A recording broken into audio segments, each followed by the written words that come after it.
The decision on who you pick into the organization is on draft night. But that player was picked a long time ago. These last 3 days are the fun part where you actually get to pick them. With the 10th pick of the 2021 MLB Draft, the New York Mets select Kumar Rocker. What we try and do in very broad terms is have a checklist for each position. Stick by that discipline as much as we can. The biggest thing is for Mark and I to get through with the staff is we have one vision of a player. That doesn't mean we can't have different opinions, but this is the ideal player in this position. And if we can have one vision as a unit coming from Zach Scott, coming from Sandy Alderson, then it's a much better cohesive unit.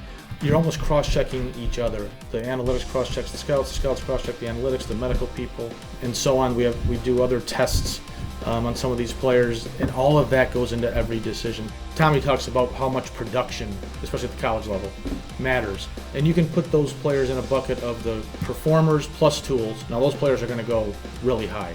Then you've got the performers that may not have the secondary tools. They go in another bucket. There are buckets of players who have tools but have not performed. And how do we view each of those players? How are we breaking those players down?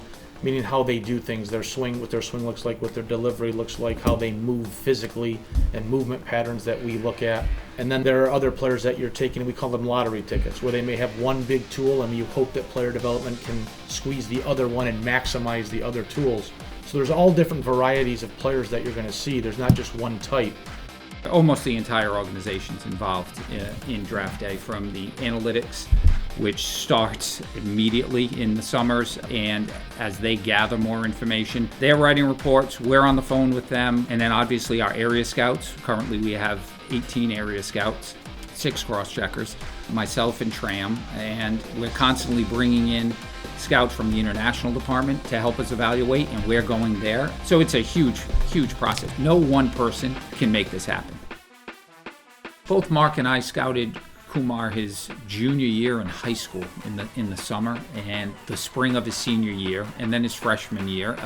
It's a long process. Now, there are players that come through the ranks that maybe we haven't laid eyes on quite as early, but the higher profile kids are in every event, every tournament, whether it's Team USA, Tournament of Stars, area code games. We call it the Big Six events, Cape Cod League. So these players are scouted more nowadays than both when Mark and I started scouting in the mid-90s. We'll start on 2022 in about 4 days. So we have guys actually flying to Cape Cod tomorrow. We've already scouted Cape Cod because it started on June 20th. There's also been some Team USA collegiate team stuff. There's been some high school events. So it's really a 12-month process. After the summer's done, you're going to get into the college fall stuff, some high school travel ball, scout team stuff. You're always evaluating almost every day throughout the year, depending on what part of the country you're in. So it's just that long of a process. It kind of just never ends.